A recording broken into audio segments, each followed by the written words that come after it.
padaku ada perbuatan, aku akan menjawab dia, tunjukkanlah kepadaku iman itu tanpa perbuatan, dan aku akan menunjukkan kepadamu imanku dari perbuatan-perbuatanku. Saudara, ayat 19 ini yang mengerikan. Saya harapkan saudara tidak punya iman seperti iblis. Walaupun saudara mengatakan saya teologi reform, tapi karaktermu setan. Dan saya mendengarkan di YouTube banyak pendeta-pendeta berlabel reform, etikanya setan. Nggak ada kasih, saling menuduh, saling mengolok. Wah, saudara, benar-benar setan menguasai pendeta-pendeta ini, dan diperlihatkan di dunia ini, saudara. Saya kadang-kadang sedih lihat pendeta seperti itu. Ayat 19, engkau percaya bahwa hanya ada satu Allah saja. Jangan pikir iblis tidak percaya pengakuan imanmu. Aku percaya kepada Allah, Bapa yang Maha Kuasa. Iblis percaya juga, saudara. Bukan hanya kamu. Setan pun percaya. Itu baik. Tetapi setan-setan pun juga percaya akan hal itu, dan mereka gemetar. Mereka lebih takut daripada kamu nggak pernah takut ngomong itu. Mereka takut akan dihakimi, saudara. Mereka berkata, Allah yang esa itu, mereka takut mereka akan dibawa dalam penghakiman, dalam kematian yang kekal itu. Gemetar bukan gemetar karena seperti kita hormat, kita menyayangi Tuhan, bukan. Iblis itu gemetarnya kan dia ketakutan, dia melawan Tuhan, dan dia tahu akibatnya apa, dia gemetar.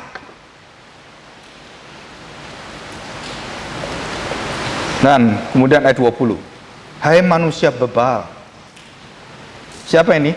Yang beriman seperti iblis. Maukah engkau mengakui sekarang bahwa iman tanpa perbuatan adalah iman yang kosong? Bukankah Abraham bapa kita dibenarkan karena perbuatan-perbuatannya ketika ia mempersembahkan Isa anaknya di atas mezbah? Kamu pikir hanya iman? Tidak. Abraham menyatakan kebenarannya itu dengan taat. Dia menjalankan kebenaran-kebenaran, dia membenarkan dia orang yang dibenarkan. Saudara, kalau mau jelas, saudara dengar Jumat dan Sabtu 2 jam itu saya bahas tentang iman dari sudut pandang Paulus hari Jumat, dan iman dari sudut pandang Paulus hari Sabtu, dan hari Minggu adalah kesimpulan dan penutup dengan kenyataan hidup orang yang beriman, yaitu Matthew Henry nanti. Nah, saudara perhatikan baik-baik. Kamu lihat bahwa iman bekerja sama dengan perbuatan-perbuatan, dan oleh perbuatan-perbuatan itu iman menjadi sempurna. Jadi iman itu akan menjadi sempurna dan akan dihakimi Tuhan dan akan lolos dari penghakiman, dan iman itu akan menyatakan kemurahan Allah, bukan kemurkaan Allah, bukan kemarahan Allah. Saudara, pada saat engkau melihat Yakobus itu menutup dan menyeimbangi pikiran Paulus yang sangat berbahaya kalau dia tidak tuliskan ini, saudara. Dan itulah akhirnya klop, cep, dan itu indah sekali.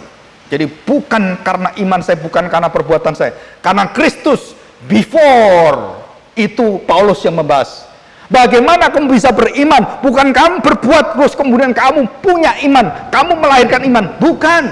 Kristus yang melahirkan itu, Kristus yang memberikan iman, karena kamu mendengar firman Tuhan dan kamu mendapatkan iman, lahir dari iman yang melihat pada firman, yang mendengar firman, lahirlah imanmu. Karena Kristus lahirlah imanmu, dan dari imanmu yang lahir inilah, nah saudara perhatikan, jadi tadi perbuatan-perbuatan tidak bisa engkau menghampiri iman, engkau mendapatkan iman, karena Kristus engkau mendapatkan iman. Dan setelah itu apa? Dari iman yang dilahirkan Kristus, percaya pada Kristus, maka seluruh hidupmu bertindak berdasarkan contoh Kristus, dan setiap tindakanmu membenarkan imanmu yang dibenarkan Tuhan. Dan itu Yakobus. Kalau tidak ada ini, saudara, semua orang-orang beriman jatuh ke dalam teologi disgrace, menghina anugerah.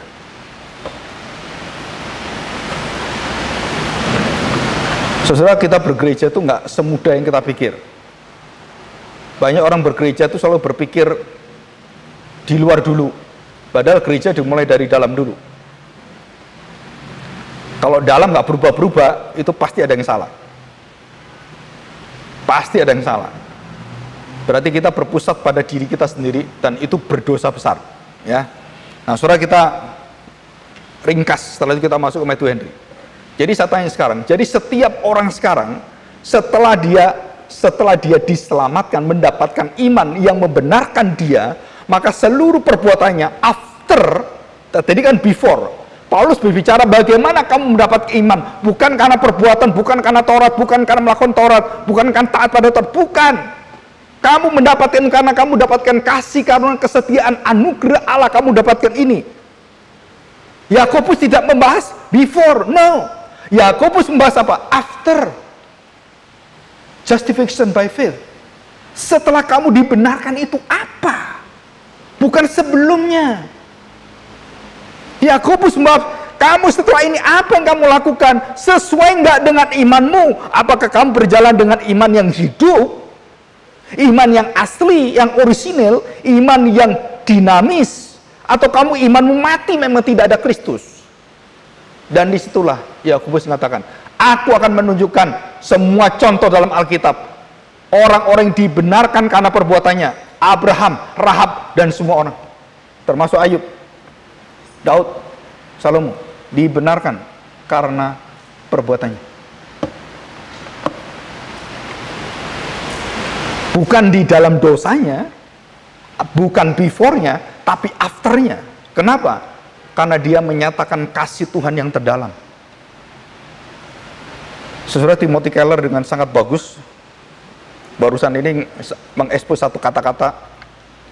Dia mengatakan demikian, banyak orang yang tidak bisa terima, orang-orang dalam kegelapan, di dalam dosanya begitu besar, seolah-olah Allah tidak bisa dan dilarang memakai tanda petik keberdosaan manusia bisa dipakai oleh dia untuk menyempurnakan rencananya.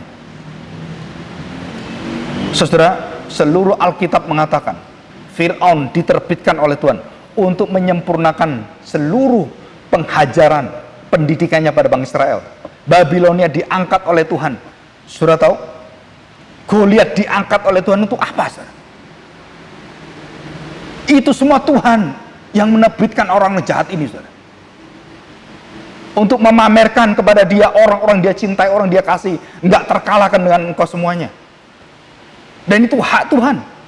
Kematian, penyakit, dan semuanya itu Tuhan berikan untuk menyatakan betapa aku cintanya kepada orang-orang ini.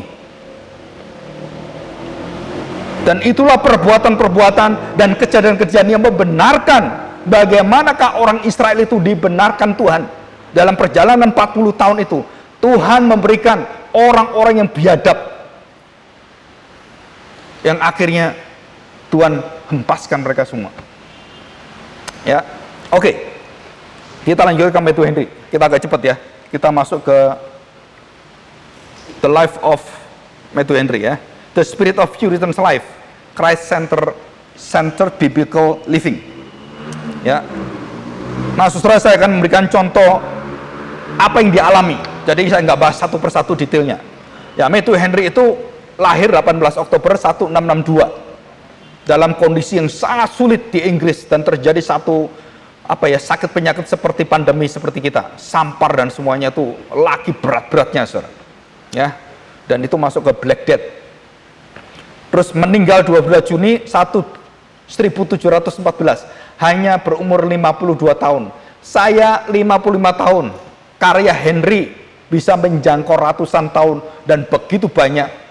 Kita dan saya, apa karya kita?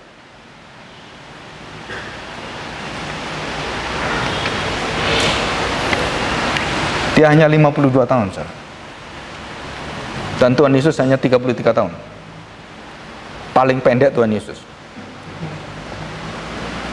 Tapi dia mempengaruhi dunia segala zaman. Saudara, itu Henry lahir 162 itu di Inggris, dan pada saat itu gereja Katolik dan Anglikan lagi berkolaborasi di dalam kebobrokan yang luar biasa. karena kekuasaan. Dan gereja dengan kekuasaan, dengan negara, itu kalau berkaitan menyatu, itu rusaknya luar biasa. Dan ini sudah terjadi hampir 500 tahun, yaitu sejarah gereja semua. Nah, namanya Raja Karel, ya. Dan kemudian diangkat, dan saudara, Raja Karel ini memulihkan kekuasaan gereja Anglikan. Saudara, apa yang terjadi? Mereka bekerja sama, mereka beraliansi dengan Roma Katolik, dan mereka menerima doktrin-doktrin yang begitu rusak semuanya. Dan mereka kemudian memusuhi pendeta-pendeta yang sangat murni, sangat keras garisnya dalam firman Tuhan, dalam kebenaran. Itu semua diusir dari gereja semua. Dan mereka memakai cara apa? Yang dinamakan sebagai Act of Uniformity. Sama dengan Dewan Gereja Dunia sebenarnya. Menyatukan kekristenan menjadi satu agama atau iman yang bersama. Kita saling menghindari seluruh pertengkaran di dalam ajaran-ajaran. Udahlah, kamu seperti saya seperti ini, udah nggak boleh ngajar yang lain. Kita yang penting menyatu.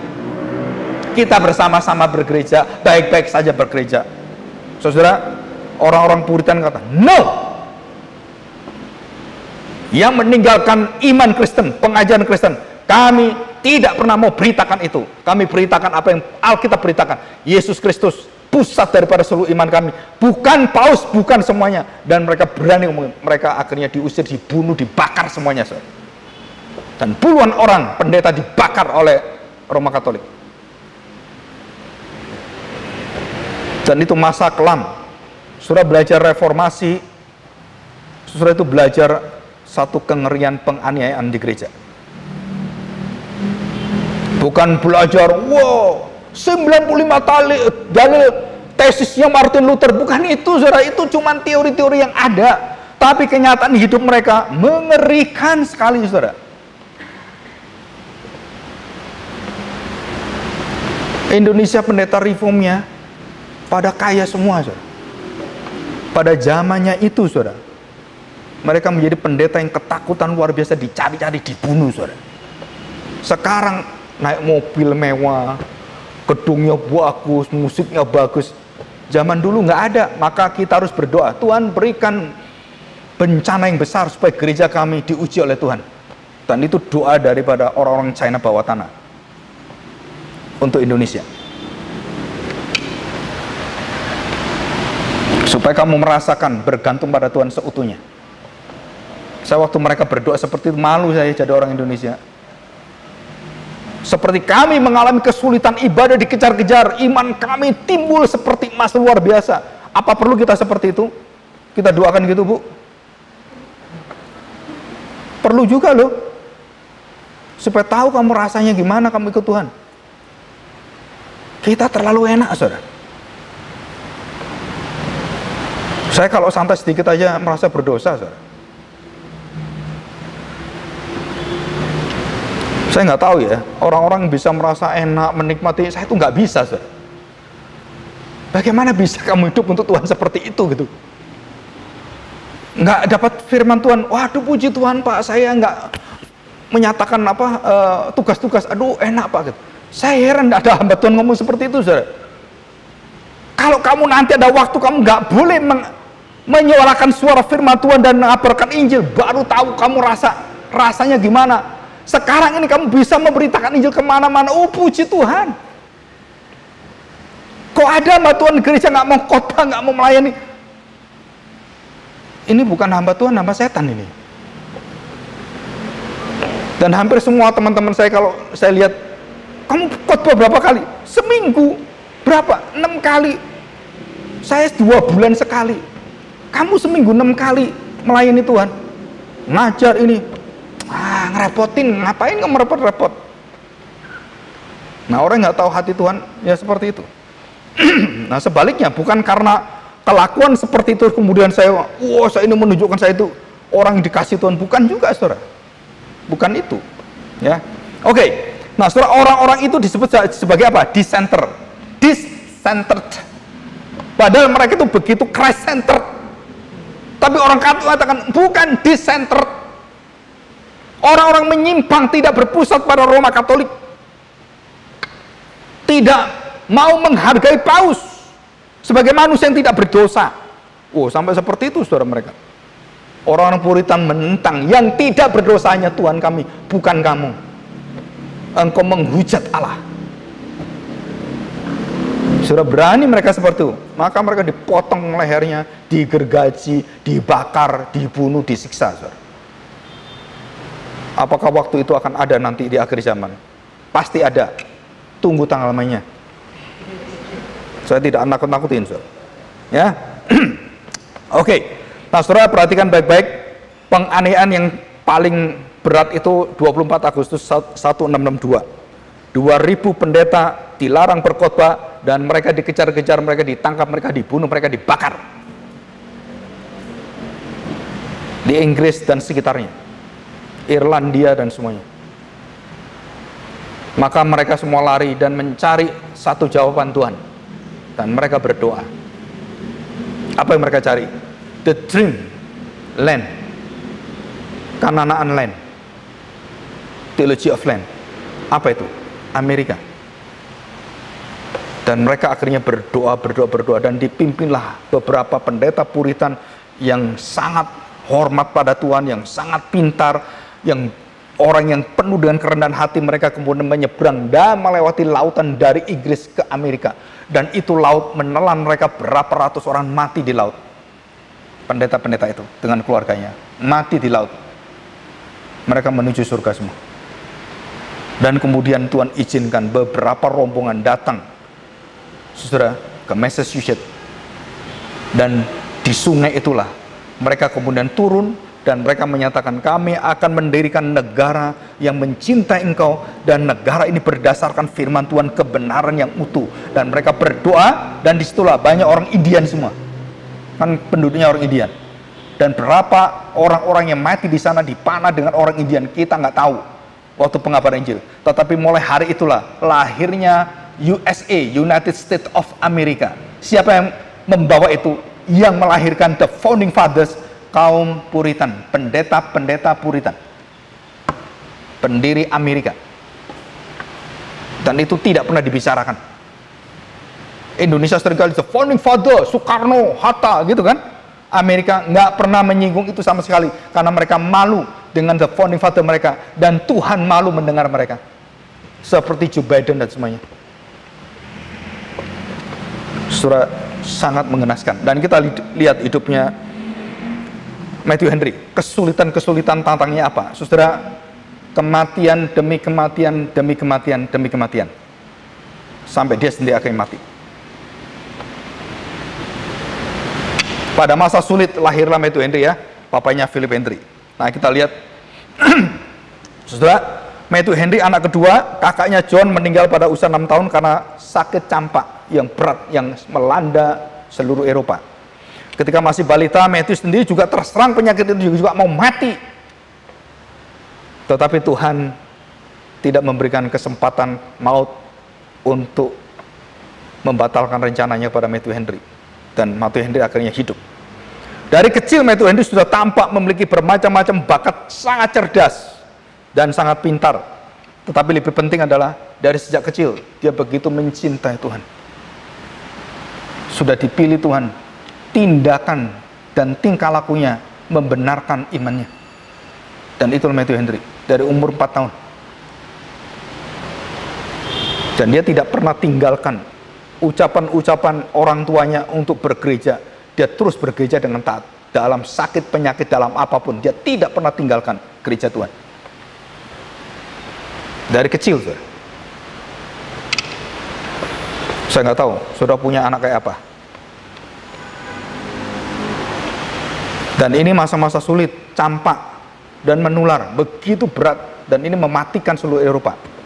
Ya, saudara. Tetapi yang lebih penting, saat dia kecil mengasihi Tuhan Yesus itu sebagai juru selamatnya, saudara, umur 3 tahun dia sudah mampu membaca Alkitab dengan lancar. Kita umur 3 tahun ngapain? Main kelereng. Lancar main kelereng, tok tok tok gitu kan. Mainannya lancar, tapi pengetahuan mulutnya nggak lancar. Gitu kan. Matthew Henry ini umur 3 tahun sudah bisa baca.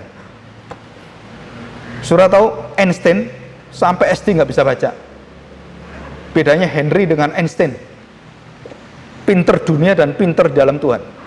Ya. Nah, saudara perhatikan, dan dia sudah bisa mengerti pesan-pesan tafsiran Alkitab dari umur 4 tahun. Dia tanya papanya, apa maksudnya ini? Papanya sampai heran, oh anak ini kok bisa analisa pikirannya. Saudara, makanya Matthew Henry dipakai Tuhan untuk menafsirkan Alkitab dari kitab Kejadian sampai Kisah Para Rasul waktu dia mati. Dan sisanya ada beberapa orang yang sangat puritan melanjutkan karya Matthew Henry. Matthew Henry hanya sampai Kisah Para Rasul. Saudara jelas ini. Di luar Kisah Para Rasul bukan Matthew Henry. Tapi itu bapak-bapak puritan yang sangat mencintai Matthew Henry, dan mereka berdoa, mereka minta pimpinan Tuhan, dan mereka bagi firman Tuhan itu sesuai dengan kemampuan mereka. Oke, saya pegang kitab Roma, kamu pegang Efesus, dan itu dibagi oleh mereka. Dan lengkaplah sampai kitab Wahyu. Dan tidak mereka cantumkan nama mereka pakai tetap nama Henry. Kenapa? Karena mereka mendengarkan seluruh khotbah Henry, semua dicatat oleh mereka, dan Tuhan kasih mereka catat itu sampai kepada kitab Wahyu, sampai pasal 12 kalau nggak salah, dan pasal 19, 20, dan semua yang ada dikumpulkan dan ditambah dengan tafsiran-tafsiran secara teologi reformasi, dan lengkap ya, yang kita miliki sekarang lengkap. Yang Henry hanya sampai Kejadian sampai Kisah Para Rasul. Nah, saudara, dari awal maut mengelilingi hidup dia, kakaknya dan saudaranya banyak yang mati, dan dia lolos sendirian. Yang awal. Nah, saudara perhatikan, ya. Dari sejak kecil Matthew Henry diajarkan bahasa Ibrani, Yunani, bahasa Latin, dan bahasa-bahasa lain, dan bukan bahasa roh. Ya, orang tua nggak ngajar bahasa roh. Sehingga walaupun masih sangat muda, sudah pandai membaca Alkitab dan bahasa aslinya dari umur remaja, saudara. Pada tahun 1685, ketika dia berusia 23 tahun, pindah ke London, ibu kota Inggris, belajar hukum, dan dia lulus dengan predikat doktor.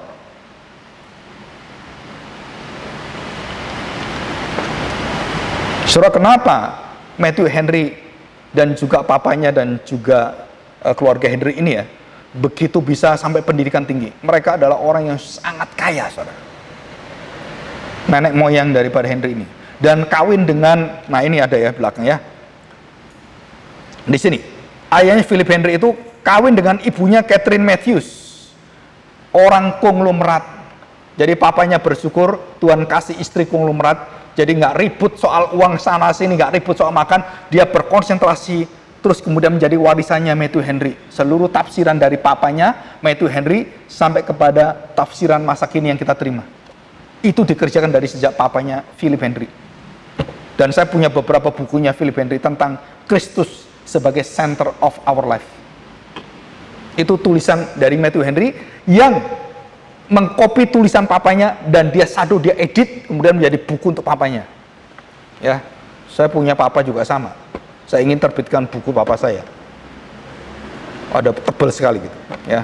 Tapi beberapa harus diedit ya. Saya nggak punya waktu itu. Saya berdoa aja supaya bisa ada waktu. Nah, saudara perhatikan, Matthew berniat menjadi ahli hukum. Tidak berniat. Tapi dia karena mencinta papanya, karena dia pinter, ada orang ya karena papanya begini ya dia ikut gitu. Tapi sebenarnya dia tidak punya passion di sana. Dia mengakui dalam tulisan diarinya. Nah, saudara, terus kemudian apa yang terjadi?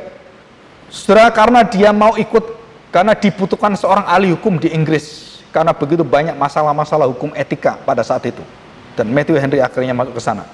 Tapi Tuhan tidak menempatkan dia berada di pengadilan, berada di pengadilan negara. Dia ditempatkan Tuhan di dalam pengadilan surgawi. Dia menjadi seorang penginjil. Ya. Nah, setelah studi, Matthew Henry kembali ke kampung halamannya dan terpanggil menjadi pendeta. Dan dia akan menjadi pendeta.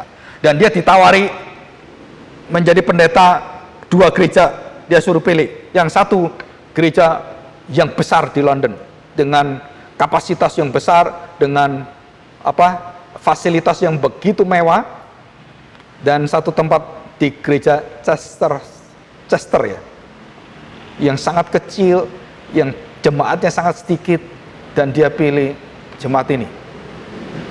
Dan saya pernah bersharing ini dengan Pak Hasan Winata, pendeta Hasan. Sebelum dia mau memilih bersama dengan keluarganya, dan saya beritahu, dia tanya, kalau Musa gimana? Orang-orang Puritan gimana? Dan saya beritahu, kamu harus pilih yang paling sulit, yang bukan menyediakan kemewahan. Pilihlah itu. Yang kamu dipanggil dengan setia, dan jemaat begitu tahu kamu dan begitu merindukan kamu, dan Tuhan pimpin hatinya kepada kamu, kamu lari ke tempat itu dan kamu minta Tuhan supaya penyertaan Tuhan menyertai kamu. Saudara, lewat beberapa minggu, dia akhirnya telepon saya lagi dan mengatakan dia memilih GKY, gereja yang sangat kaya besar di Jakarta. Dan saya beritahu, itu hakmu. Dan kamu tahu resikonya gereja besar dengan kondisi kesehatanmu seperti ini. Tahu Musa. Tapi saya merasa dipimpin Tuhan dengan satu, saya yakin. Apa? Saya punya jiwa pembesukan. Dan saya di situ ditempatkan untuk bertemu orang membesuki. Puji Tuhan, kalau kamu tahu betul di sana. Tapi kamu tahu resikonya. Tahu. Akhirnya dia meninggal. Kena stroke. Dan seminggu sebelum meninggal, dia telepon saya. Dan dia ingin istirahat. Waktu istrinya datang ke rumah saya, waktu Jessica meninggal itu, saya cerita itu, saudara. Dan saya beritahu, sorry saya nggak bisa datang karena saya waktu itu di Surabaya. Saya beritahu apa kerinduan dari Pak Hasan untuk anak-anaknya. Dan saya beritahu semua. Saudara, dia mengatakan, kalau tahu seperti ini, saya harus kembali pada panggilan Tuhan awal. Dan dia mengatakan, saya capek Musa. Dan dia hanya boleh khotbah di luar pulau, tidak di dalam gereja Jakarta. Saudara, gereja itu punya sistem. Oh, kamu nggak layak di pusat, kamu ujung sana. Saudara, gereja Puritan bukan pendeta. Setiap minggu keempat saya minta dari kalian yang tahu firman Tuhan, beritakan firman Tuhan. Karena itu jiwa dari reformasi, jiwa kompuritan itu di situ, saudara. Dan setelah dia telepon, dia mengatakan dia mau istirahat. Musa, enaknya gimana nih? Saya minta, kamu cuti aja, minta cuti sabbatical. Iya, saya sudah harusnya cuti tahun lalu, tapi nggak enak saya. Jangan nggak enak, nggak ada nggak enak. Kamu cuti sebelum terlambat. Ya Musa, nanti setelah keliling ini saya cuti, saya sudah ngajukan cuti. Akhirnya cuti selama-lamanya bersama Tuhan. Tenang bersama dengan Tuhan. Dan saya katakan, itulah tempat terindah. Tempat dari pendeta yang terindah bersama dengan Tuhan. Nah, saudara, Matthew Henry waktu menjawab itu, seluruh orang di Inggris marah luar biasa. Jemaatnya, kenapa marah? Kamu itu pendeta, bukan pendeta kecil. Kamu gelarmu, kamu, waduh, kalian, kamu cocoknya tuh di kota London. No, Chester, my place. Dan bertahun-tahun, berpuluh-puluh tahun akhirnya Tuhan panggil dia kembali ke London. Ada satu maksud Tuhan. Setelah engkau dididik di tempat yang kecil, saya masih ingat cerita pendeta Stephen Tong. Waktu pertama kali mendirikan STTRI, saya murid pertama datang ke sana, saudara, dengan beberapa orang dari Surabaya. Pak Sucito Subeno, terus kemudian Pak Tommy Maketakupan, Solomon Yo, semua orang-orang itu. Budiono Chung, terus siapa lagi yang sudah meninggal, banyak yang sudah meninggal. Amin Chung juga sama. Waktu saya ke sana, saudara tahu, waktu dia berada di tempat New York, kota-kota besar dunia, tawarin dia semua. Dan dia pilih Saat, Solo Teologi Saat, Malang. Dan dia berdiam di sana puluhan tahun. Sampai akhirnya Tuhan katakan, nggak bisa kamu di sini. Kamu harus memulai gerakan reform Injili untuk Indonesia. Kembali kemana? Jakarta. Dan dia ke Jakarta tanpa dukungan apa-apa. Dia berlutut, dia berdoa. Dan di tempat di mana saya belajar STTRI itu, 3 orang berlutut di sana menangis di hadapan Tuhan. Dan akhirnya menjadi gereja besar yang luar biasa seperti ini.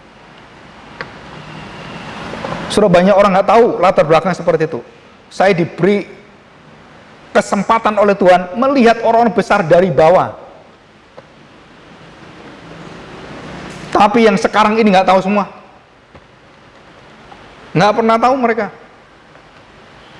Betapa sulitnya waktu itu mau dibakar. Wah, suruh waktu tas 98 mau dibakar itu, saudara.